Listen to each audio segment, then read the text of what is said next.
Hello hello hello welcome to yet another day with me. അപ്പോൾ നമ്മൾ ഇന്നൊരു യാത്ര തുടങ്ങിയിട്ടുണ്ട്. അധികം ദൂരം എന്ന് പറഞ്ഞാൽ നല്ലോണം പോകാനുണ്ട്. ഇന്നത്തെ ദിവസം കുറേ പ്ലാൻസ് ഉണ്ട് കേട്ടോ. അങ്ങനെ ഒരു സ്ഥലം മാത്രമൊന്നുമല്ല, കുറേ സ്ഥലത്തേക്ക് പോകാനുണ്ട്. ആദ്യം തന്നെ ഞാൻ ബ്രേക്ക്ഫാസ്റ്റ് പോലും കഴിച്ചിട്ടില്ല, ഞാനും അനിയത്തിയും. അതിനൊരു കാരണമുണ്ട്, അത് വഴിയെ പറഞ്ഞുതരാം. അപ്പോൾ ഞങ്ങളിപ്പോൾ പോണത് മൗലാനിക്കാണ്. കാരണം എന്താണെന്ന് വെച്ചാൽ ഉമ്മാക്ക് MRI എടുക്കാൻ പറഞ്ഞിട്ടുണ്ട്, ചെറിയൊരു കാൽവേദനയൊക്കെ ആയിട്ട്. സോ അതിന് നമുക്ക് ഇന്നാണ് കിട്ടിയിട്ടുള്ളത്. അപ്പോൾ ഇന്ന് നമ്മൾ MRI എടുക്കാൻ വേണ്ടി മൗലാനി പോവാണ്. അപ്പോൾ മൗലാനിക്കുള്ള പോക്കാണ്. അപ്പോൾ എന്നും ഞാൻ ആദ്യം പറഞ്ഞ പോലെ ആദ്യം നമ്മൾ വണ്ടിക്ക് എന്തായാലും കൊടുക്കണം. അപ്പോൾ നമ്മൾ ആദ്യം പോണത് വണ്ടിക്ക് വേണമെന്ന് പറയുന്ന സാധനം കൊടുക്കാനാണ്. വേറെ ഒന്നുമല്ല, ഡീസൽ. സോ നമ്മൾ വണ്ടിക്ക് കൊടുക്കാനുള്ള സാധനം കൊടുക്കാൻ എത്തിയിട്ടുണ്ട്. നമുക്കാദ്യം വണ്ടീൻ്റെ കാര്യം സെറ്റാക്കാം, എന്നാലേ നമുക്ക് സ്മൂത്തായിട്ട് പോകാൻ പറ്റുള്ളൂ. അങ്ങനെ ഇപ്പോൾ നമ്മൾ ഡീസൽ അടിച്ചുകൊണ്ടിരിക്കുകയാണ്. നമ്മൾ സൂക്ഷ്മമായിട്ട് നോക്കണം, ഒരു എത്രയിനെ അടിക്കണുണ്ട്, എങ്ങനെ അടിക്കണുണ്ട്, നമ്മളതിക്കനെയാണോ അടിക്കണേ, അതൊക്കെ നോക്കണം. അത് മസ്റ്റാണ്. കാരണം എന്തും പറ്റാമല്ലോ. അങ്ങനെ അതൊക്കെ കഴിഞ്ഞിട്ട് ഞങ്ങളിപ്പോൾ പോവാണ്. അപ്പോൾ ഞാൻ പറഞ്ഞ പോലെ നമ്മളിപ്പോൾ മൗലാനിക്കാണ് പോകുന്നത്. അപ്പോൾ എപ്പോൾ കഴിയുമെന്ന് അറിയില്ല. കാരണം മൗലാനിയിൽ സൺഡേ നല്ല ഓഫറാണ്. MRI സ്കാൻ ചെയ്തവർക്ക് 2500 ഉള്ളത്. ആ ഓഫർ കാരണമാണ് എല്ലാവരും ഞായറാഴ്ച തന്നെ മൗലാനിക്ക് MRI എടുക്കാൻ പോണത്. അപ്പോൾ നല്ല തിരക്കുണ്ടാവും. എപ്പോൾ അവിടുന്ന് കഴിച്ചില്ലാൻ പറ്റുമെന്നൊന്നും ഒരു ഐഡിയ ഇല്ല. എന്തായാലും കുറേ നേരത്തിനായിട്ട് പോവാണ്. എപ്പോഴും കഴിച്ചില്ലാവുന്നു. അതിന് ശേഷം നമ്മൾ അടുത്ത ഡെസ്റ്റിനേഷനിലോട്ട് പോകും. അപ്പോൾ ടെൻഡിങ് ടു മൗലാന.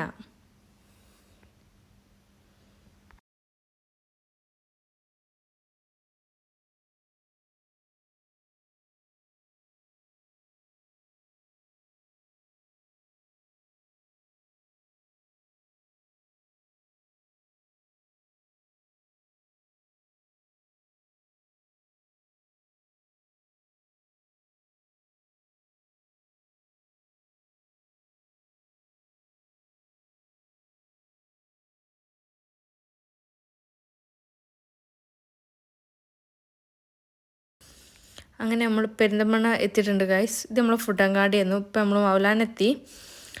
അങ്ങനെ ഇനി നമുക്ക് ഇറങ്ങാനുള്ള സമയമാനായി. നമ്മൾ ആദ്യം ഇറങ്ങി. ഇപ്പോൾ കാർ പാർക്ക് ചെയ്യാൻ പോയിട്ടുണ്ട്. ഇപ്പം ഞാനും ഉമ്മ അനിയത്തി ഞങ്ങൾ 4 പേരാണ് പോന്നിട്ടുള്ളത്. ഇനി നമ്മൾ ആദ്യം MRI എടുക്കാനുള്ള ഇത് കൊടുക്കണം. നമുക്ക് ഒരു ഫോം ഉണ്ടാവുമല്ലോ, അത് നമ്മൾ ആ സ്ഥലത്ത് കൊടുക്കണം. അതിനാണ് നമ്മളിപ്പോൾ ആദ്യം പോണത്. അത് കഴിഞ്ഞിട്ട് ഞാൻ ബ്രേക്ക്ഫാസ്റ്റ് പോലും കഴിക്കാതെ ഇങ്ങോട്ട് വന്നെന്ന് പറഞ്ഞല്ലോ, അത് പറഞ്ഞു തരാം. അങ്ങനെ ഞങ്ങൾ അത് കൊടുക്കാൻ വേണ്ടി പോവാണ്. അപ്പോൾ ഈ ഭംഗിയൊക്കെ ഇങ്ങനെ ആസ്വദിച്ചാൽ പോണത്. നല്ല ഭംഗിയില്ല കാണാൻ. എനിക്കും ഇഷ്ടമാണ്. കാരണം ഞാൻ ജനിച്ചത് തന്നെ മൗലാനിയിൽ വെച്ചിട്ടാണ്. അതുകൊണ്ട് മൗലാനോട് പ്രത്യേക ഇഷ്ടമാണ്. അങ്ങനെ ആ കാണുന്ന സ്ഥലത്താണ് നമ്മൾ ഇത് എടുക്കാൻ കൊടുക്കാനുള്ളത്. അങ്ങനെ ഞങ്ങളിങ്ങനെ മന്ദം അങ്ങോട്ട് നടക്കുകയാണ്. കാരണം ഇത് കൊടുക്കണമല്ലോ, എന്നിട്ട് വേണമല്ലോ നമുക്ക് ബാക്കി കാര്യത്തിനോട് പോവാൻ.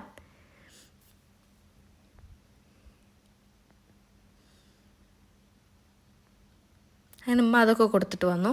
എന്നിട്ട് അതിന് ശേഷം ഞങ്ങളിപ്പോൾ പോകുന്നത് ക്യാൻറ്റീനിലോട്ടാണ്.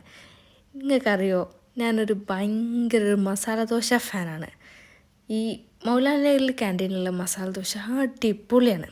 അങ്ങനെ ഞങ്ങളിപ്പോൾ മസാല ദോശ കഴിക്കാനാണ് പോണേ. ഈ ടൈം ആകുമ്പോൾ ഉണ്ടാവും. പിന്നെ ഉണ്ടാവുക വൈകുന്നേരം 5 മണിക്ക് ശേഷമൊക്കെ ഉണ്ടാവുക. അപ്പോൾ എന്തായാലും ഈ ടൈം എന്തായാലും അവിടെ എന്തായാലും ഉണ്ടാവും എന്നുള്ളതുകൊണ്ട് നമുക്ക് ആദ്യം പോയി മസാല ദോശ കഴിക്കാം. നല്ല നല്ല മസാല ദോശ ആയിരിക്കും. അതിൻ്റെ കൂടെ ചട്നി ഉണ്ടാവും, സാമ്പാറുണ്ടാവും, പിന്നെ ഒരു ചമ്മന്തി പോലത്തെ ഉണ്ടാവും. എല്ലാതും അടിപൊളിയാണ് കേട്ടോ. അപ്പോൾ ഗീ ഇടേണ്ടവർക്ക് ഇടാം, പക്ഷേ പൊതുവേ മസാല ദോശയിൽ ഗീ ഉണ്ടാവും. പക്ഷേ ഞാൻ സ്പെഷ്യലായിട്ട് പറഞ്ഞിട്ടുണ്ട് ഗീ വേണ്ട എന്നുള്ളവർ. അതും നല്ലൊരു കട്ടൻ ചായയാണ് ഞാൻ കുടിച്ചത്. ലൈറ്റ് മധുരമുള്ള കട്ടൻ ചായ, അതാണ് എനിക്കിഷ്ടം മസാല ദോശൻ്റെ കൂടെ. അങ്ങനെ അതൊക്കെ കഴിച്ച് വയറ് നിറഞ്ഞ് ഇതായി. എന്നിട്ട് എന്നോടും അനിയത്തിനോടും ഇപ്പോൾ എന്താ പറഞ്ഞു, ഫാർമസിൻ്റെ അവിടെ പോയിരിക്കാൻ. കാരണം മറ്റോടത്ത് ഈ റേഡിയേഷൻസൊക്കെ ഉണ്ടാവുമല്ലോ. അപ്പോൾ ഞങ്ങൾ എന്തായാലും എന്ത് ചെയ്തു, എന്നാൽ അവിടെ പോയിരിക്കാമെന്ന് വിചാരിച്ചു. എന്തായാലും വെയിറ്റ് ചെയ്യേണ്ടതാണ്. എവിടെ ഇരുന്നാലും ഓരോ നേരം ഓരോ വാതിൽ നടന്ന് ബോറടി മാറ്റണം. അങ്ങനെ ഞങ്ങൾ ഇവിടെ കുറച്ച് നേരം ഇങ്ങനെ പോയിരുന്നു. എത്ര ഇരിക്കണം എന്നൊന്നും ഒരു പിടിയില്ല. ഫോണിൽ കളിക്കുന്ന ഒരു ലിമിറ്റൊക്കെ ഉണ്ടല്ലോ, എന്നാലും ഇങ്ങനെ ഇരുന്നു. കുറച്ച് കഴിഞ്ഞപ്പോൾ ഇങ്ങനെ ബോറടിക്കണ നല്ലോണം തുടങ്ങി. അപ്പോൾ ഓരോ കോപ്രായങ്ങളും കാട്ടാൻ തുടങ്ങി. എന്തൊക്കെയാണ് കാട്ടേണ്ടതെന്ന് അറിയണില്ല. ഇങ്ങനെ എല്ലായിടത്തും അങ്ങോട്ടും ഇങ്ങോട്ടും ഇങ്ങനെ നോക്കിയിരിക്കുക, എത്ര ആൾ വരുന്നുണ്ട് എന്ന് എണ്ണാൻ തുടങ്ങി. ഇപ്പോൾ എത്ര ആൾ പോകുന്നുണ്ട്, എത്ര ആൾ എത്ര മരുന്ന് വാങ്ങുന്നുണ്ട് ഇതൊക്കെ എണ്ണാൻ തുടങ്ങി. അങ്ങനെ അവിടെ ഇരുന്ന് ഇങ്ങനെ നേരം കഴിച്ചു. പിന്നെ അവിടെ ഇരുന്ന് ബോറടിച്ചപ്പോൾ ഞങ്ങൾ എന്ത് ഉമ്മാൻ്റെ ഉപ്പാൻ്റെ അടുത്തേക്ക് അവിടെ പോയിട്ടിരിക്കാൻ വിചാരിച്ചു. അവിടെ ഈ ഇരുത്തം തന്നെ പണി, പക്ഷെ എന്നാലും ഓരോരുത്തർ നിൽക്കുമ്പോൾ വേറെ രസമല്ലേ. അങ്ങനെ ഓരോരുത്തർ പോയി കുറച്ച് നേരം ഇരുന്നു. അതിൻ്റെ ഇടയിൽ കൂടി എന്തൊക്കെയൊക്കെ പോയി തിന്നണമൊക്കെ ഉണ്ട്, പക്ഷെ എന്നാലും അവിടെ തൃപ്തി വരുന്നുണ്ടായിരുന്നില്ല. ഒരു തീറ്റയൊക്കെ ഒന്ന് ഇതൊന്നും ഇത് കഴിഞ്ഞ് ഇറങ്ങായിട്ട് അങ്ങനെ ലാസ്റ്റ് അതൊക്കെ കഴിഞ്ഞ് ഞങ്ങൾ എന്ത് ചെയ്യും, പിന്നെ വയറിൻ്റെ ഉള്ളിൽ ബാൻഡ് മേളായിരുന്നു. ഞങ്ങൾ ഒരു ഹാഫ് ബിരിയാണി ഓരോരുത്തർക്കും പറഞ്ഞുകൊണ്ട് ഇങ്ങനെ വെയിറ്റ് ചെയ്യാണ് ഫുഡ്. ബിരിയാണിയും ഒരു രക്ഷയില്ല മൗലാനിത്തെ. കഴിച്ചിട്ടില്ലെങ്കിൽ ഒന്ന് പോയി കഴിച്ച് നോക്കുന്നുണ്ട് ക്യാൻറ്റീനത്തെ ബിരിയാണി. ചിക്കൻ ബിരിയാണിയും ബീഫ് ബിരിയാണി അടിപൊളിയാണ്. അങ്ങനെ കഴിച്ചുകൊണ്ട് ഇപ്പം ഞങ്ങൾ ഉപ്പാക്ക് വേണ്ടി വെയിറ്റ് ചെയ്യണം. ഇപ്പോൾ വരണല്ലോ കൊണ്ടുപോകാൻ.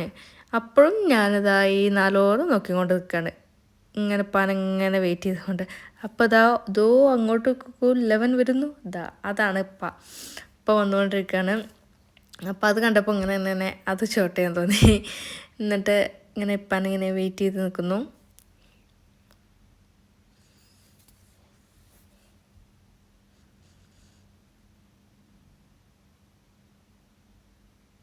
അങ്ങനെ ഇപ്പോൾ വന്നു. നമുക്കിനി കാറിൽ കയറിയിട്ട് അടുത്ത സ്ഥലത്തോട്ട് പോവാം. അടുത്തത് നമ്മൾ എങ്ങോട്ടാണ് പോകുന്നത്? വേറെ എങ്ങോട്ടുമല്ല, എൻ്റെ കുറച്ച് കസിൻസ് നാട്ടിലെത്തിയിട്ടുണ്ട്. സോ ഉമ്മാൻ്റെ വീട്ടിലേക്ക് പോവാണ്. ഇനി ഓരൊക്കെ കാണാം. ഇനിയിപ്പോൾ നെക്സ്റ്റ് സൺഡേ ആവും എനിക്ക് ഫ്രീ ആവുള്ളൂ പോകാനൊക്കെ. പിന്നെ ഡെയിലി കോളേജ് അത് കഴിഞ്ഞിട്ട് വേറെ സ്ഥലം ഞാൻ പോകുന്നുണ്ട്, അവിടേക്കൊക്കെ പോകേണ്ടതില്ല. അല്ലാതെ ഇങ്ങോട്ടൊന്നും ഇറങ്ങാൻ അധികം ടൈം കിട്ടൂല. സോ നമ്മളിനി പോകാൻ പോണത് ഉമ്മാൻ്റെ വീട്ടിലേക്കാണ്. അപ്പോൾ അവിടേക്കും അത്യാവശ്യം ദൂരമുണ്ട്. അപ്പം ഞങ്ങൾക്ക് ആർക്കും യാത്ര ഇഷ്ടക്കേടില്ലാത്തതുകൊണ്ട് കുഴപ്പമില്ല. അപ്പോൾ ആ യാത്ര നമ്മൾ തുടർന്നു. നമ്മൾ ഉമ്മാൻ്റെ വീട്ടിലേക്കാണ് പോകുന്നത്. അവിടെ എന്താ മെയിനായിട്ട് പറയുന്നത്, ഗൾഫിൽ നിന്ന് വന്നാൽ മിഠായി കിട്ടും. പിന്നെ അളിയനും കുറച്ച് സാധനങ്ങൾ കൊടുത്തിട്ടുണ്ടായിരുന്നു. അപ്പോൾ അതൊക്കെ കിട്ടുമല്ലോ. അപ്പോൾ അതിനൊക്കെ വേണ്ടി പോകണം. ഞാനൊരു സ്പെഷ്യൽ സാധനം അളിയനെ ഏൽപ്പിച്ചിട്ടുണ്ട് എനിക്ക് കൊടുത്തിടാൻ. അപ്പോൾ അളിയൻ എനിക്കത് ഓരോ കയ്യിൽ വിട്ടിട്ടുണ്ടെന്ന് പറഞ്ഞു. അപ്പോൾ അത് കളക്ട് ചെയ്യണം. പിന്നെ എല്ലാവരും കുറേ പേരുണ്ട് അവിടെ. അപ്പോൾ എല്ലാവരും കുറച്ച് സാധനങ്ങൾ കൊടുത്തിട്ടുണ്ട്, അത് കളക്ട് ചെയ്യണം. അതിനൊക്കെ വേണ്ടിയിട്ടാണ് പോകണം. ഇപ്പോൾ അവിടെ എത്തിയിട്ട് ചുമ്മാ അങ്ങനെ ഒരു വീഡിയോ എടുത്തതാണ്. ആരും ഇങ്ങനെ കാണിക്കുന്നില്ല, വീഡിയോ ഒന്നും കാണിച്ചിട്ടില്ല. എന്നിട്ട് പിന്നെ അതൊക്കെ കഴിഞ്ഞിട്ട് പിന്നെ അസറസ് കഴിച്ചിട്ട് ഞങ്ങൾ അവിടുന്ന് തിരിച്ചു. അങ്ങനെ തിരിച്ചിട്ട് ഇപ്പോൾ ഞങ്ങൾ തിരിച്ചു പോരുകയാണ്. ഇനി നമുക്കുള്ള ഇത് മെയിനായിട്ട് എൻ്റെ കണ്ണൂർ 360 ഡിഗ്രി കറങ്ങുന്നുണ്ട്. എന്തിനാ? എനിക്കിഷ്ടമുള്ള അടുത്ത സാധനമാണ് നൊങ്ക് വേണം. അതെവിടെ ഒരു ഭാഗത്ത് പോകുന്നിടത്ത് കണ്ടു പറഞ്ഞിട്ട് ആ സ്ഥലം എവിടെയെന്ന് ഓർമ്മയില്ല, പെട്ടെന്ന് കണ്ടതാണ്. പിന്നെ നമുക്ക് തിരിച്ചു വരുമ്പോൾ വാങ്ങാൻ പറഞ്ഞ ആ സ്ഥലമാണ് ഇപ്പം എൻ്റെ അടുത്ത് ഫുള്ളിൻ്റെ മനസ്സിലുള്ള ആ സ്ഥലം എവിടെ എന്നാണ്. ഈ വണ്ടി തപ്പി ഇങ്ങനെ പോണ വഴിക്കൊക്കെ മെല്ലെ മെല്ലെ പോണത്, കാരണം ആ സ്ഥലം കിട്ടാൻ വേണ്ടിയുണ്ട്. അങ്ങനെ അതും തപ്പിയിട്ട് അവസാനം എനിക്ക് ആ സാധനം കിട്ടി ഗൈസ്. ഇതെനിക്ക് ലാസ്റ്റ് ഒരു കോംപ്ലിമെൻ്റ് ആയിട്ട് തന്നതാണ്. അടിയിൽ ഇതായി ഞാൻ വാങ്ങിയിട്ടുണ്ട് അത്യാവശ്യം. അത് കഴിഞ്ഞിട്ട് ഞങ്ങൾ പിന്നെ മേലാറ്റൂർ പോയി. ആദ്യം നിസ്കരിക്കാണ്ടായിരുന്നു മഗ്‌രിബ്. അത് ഞങ്ങൾ അതിൻ്റെ ജാംജൂമിൻ്റെ അപ്പുറത്തുള്ള പള്ളിയിൽ നിന്ന് ഞങ്ങൾ നിസ്കരിച്ചിട്ട് നമുക്ക് ജാംജൂം പോകാമെന്നാണ് കരുതിയത്. എന്നിട്ട് ഞങ്ങൾ അവിടെ നിസ്കരിച്ചു. എന്നിട്ട് ഞങ്ങൾ ജാംജൂം പോയി. എനിക്ക് ജാംജൂം പോയി ഒന്നും വാങ്ങിയിട്ടില്ല, എല്ലാവരും കറങ്ങണം. എന്നിട്ട് അങ്ങനെ ഞാൻ കറങ്ങി നടന്നിട്ട് എന്തെങ്കിലും ഒന്നും ഞാൻ അൺഹെൽത്തി ആയിട്ടുള്ള എടുക്കും. ഹെൽത്തി വാങ്ങില്ല എന്നല്ല, ഒന്ന് ഞാൻ അൺഹെൽത്തി വാങ്ങിച്ചിട്ടേ പോരും. അങ്ങനെ ഇന്ന് വാങ്ങിച്ചൊരു സാധനമുണ്ട്, അത് ഞാൻ കാണിച്ചു തരാം. എന്തെങ്കിലും ഒന്നെങ്കിൽ നൂഡിൽസ് ആയിരിക്കും, എന്തല്ല ബിസ്ക്കറ്റും ഒന്നും ഹെൽത്തി അല്ലല്ലോ, അതും അൺഹെൽത്തി കൂട്ടാം. പിന്നെ ഫ്രൂട്ട്സ് വാങ്ങിക്കും, അതും എനിക്ക് നല്ല ഇഷ്ടമാണ്. പിന്നെ ഉമ്മാക്ക് വീട്ടിലെ വെജിറ്റബിൾസ് അതൊക്കെ തന്നെ മെയിനായിട്ട് വാങ്ങിക്കാനുള്ളത്. അപ്പോൾ ഇതൊക്കെ ഇപ്പോൾ വാങ്ങിച്ചത്. ഇനി കുറച്ച് സാധനങ്ങളും കൂടി വാങ്ങിക്കുന്നുണ്ട്. ആയിക്കോട്ടെ, ഞാൻ അൺഹെൽത്തി വാങ്ങിച്ചതും കാണിച്ചു തരാം. അതും വാങ്ങിക്കിട്ടിട്ടുണ്ട്. ഓരോന്ന് ഓരിടും, ഞാൻ കൊണ്ടുപോയി അത് സ്റ്റിക്കർ ഒട്ടിക്കും. എന്നിട്ട് അങ്ങനെ അൺഹെൽത്തി വാങ്ങിച്ച സാധനമാണ് ആ കിടക്കുന്നത്, മാഡ് ആങ്കിൾസ്.